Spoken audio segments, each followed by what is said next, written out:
आज मिश्रण कार्यक्रम उपस्थित डॉक्टर सस्मित पात्र ऑनरेबल एमपी राज्यसभा उपस्थित डॉक्टर प्रियव्रत माथी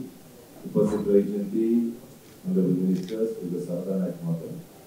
जी आज मिश्रण कार्यक्रम में आज वीरमित्रपुर युव नेता टाणुआ युव नेता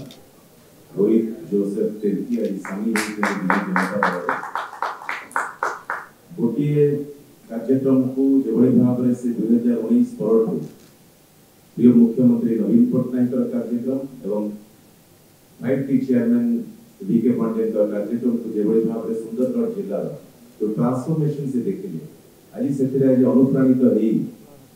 भाव में छात्र युवक महिला और समस्त जनसाधारण सुंदरगढ़ जो भाव उन्नयनमूलक कार्यक्रम आज प्रिय मुख्यमंत्री नवीन पट्टनायक नेतृत्व जो भाव में प्रत्येक जनसाधारण आज सुरक्षित रही उन्नति कर उपकृत होती आज से आज अनुप्राणित हो जड़े उच्च शिक्षित युव नेता